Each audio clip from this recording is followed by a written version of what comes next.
کیا یہ وسیع کائنات اتنی منظم، اتنی متوازن، اتنی دقیق، کیا یہ سب کسی اتفاق کا نتیجہ ہو سکتا ہے؟ اگر نہیں تو سوال یہ نہیں کہ خدا ہے یا نہیں، سوال یہ ہے کہ خدا ایک ہے یا کئی۔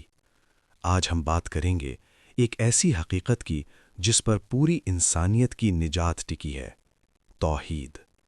توحید صرف ایک مذہبی اصطلاح نہیں بلکہ حقیقت کائنات کا نام ہے۔ توحید کا مطلب ہے اللہ کو اس کی ذات میں، اس کی صفات میں، اس کی عبادت میں اور اس کے اختیار میں اکیلا ماننا۔ نہ کوئی شریک، نہ کوئی مددگار، نہ کوئی برابر۔ قرآن سے توحید۔ قرآن اعلان کرتا ہے کہ کہہ دو اللہ ایک ہے، اللہ بے نیاز ہے، نہ وہ کسی کا محتاج ہے، نہ کوئی اس کا ہمسر۔ یہ سورۃ الاخلاص ہے، قرآن کی سب سے مختصر لیکن سب سے مضبوط دلیل۔ یہ آیات صاف بتاتی ہیں کہ اللہ کی ذات ناقابل تقسیم ہے۔ قرآن یہ بھی کہتا ہے کہ میں نے جن اور انسان کو صرف اپنی عبادت کے لیے پیدا کیا، یعنی پیدائش کا مقصد نوکری، دولت یا طاقت نہیں بلکہ صرف ایک رب کی عبادت۔ اور پھر قرآن وہ آیت کہتا ہے جس پر لرزہ طاری ہو جاتا ہے: اللہ اس گناہ کو کبھی معاف نہیں کرے گا کہ اس کے ساتھ کسی کو شریک ٹھہرایا جائے۔ یہ شرک کے خلاف اللہ کا آخری فیصلہ ہے۔ حدیث سے توحید۔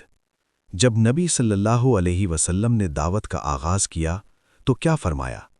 لوگو، لا الہ الا اللہ کہو، کامیاب ہو جاؤ گے۔ نہ سیاست، نہ معیشت، نہ انقلاب، سب سے پہلے توحید۔ ایک اور حدیث میں نبی صلی اللہ علیہ وسلم فرماتے ہیں: اللہ کا بندوں پر سب سے بڑا حق یہ ہے کہ وہ صرف اسی کی عبادت کریں اور اس کے ساتھ کسی کو شریک نہ ٹھہرائیں۔ یعنی توحید اختیار نہیں، فرض ہے۔ اب عقل سے سوال کرتے ہیں: اگر دو خدا ہوتے، ایک کہتا سورج نکلے، دوسرا کہتا نہ نکلے، ایک زندگی دیتا، دوسرا موت، تو کیا نظام قائم رہ سکتا تھا؟ قرآن خود کہتا ہے کہ اگر آسمان و زمین میں اللہ کے سوا اور معبود ہوتے تو نظام بگڑ جاتا۔ لیکن ہم دیکھتے ہیں ایک سورج، ایک چاند، ایک کشش ثقل، ایک فزکس کا قانون، یہ سب چیخ چیخ کر کہہ رہے ہیں کنٹرول ایک ہے۔ ایبسولوٹ پاور کی دلیل۔ خدا کی طاقت اگر تقسیم ہو جائے تو وہ مطلق نہیں رہتی، اور جو مطلق نہ ہو وہ خدا نہیں ہو سکتا۔ لہٰذا حقیقی خدا صرف ایک ہو سکتا ہے۔ عملی اور فطری دلیل۔ دیکھیے، انسان مصیبت میں کسی فلسفے کو نہیں پکارتا، کسی بت کو نہیں پکارتا، دل کی گہرائی سے صرف ایک ہستی کو پکارتا ہے۔ یہ فطرت ہے۔ قرآن کہتا ہے کہ یہ اللہ کی وہ فطرت ہے جس پر اس نے انسان کو پیدا کیا۔ توحید سکھائی نہیں جاتی، یہ اندر سے بولتی ہے۔ توحید کوئی نظریہ نہیں، یہ حقیقت ہے۔ یہ عقل کی آخری منزل ہے، یہ فطرت کی آواز ہے، یہ قرآن کا پیغام ہے، اور یہی نجات کا راستہ ہے۔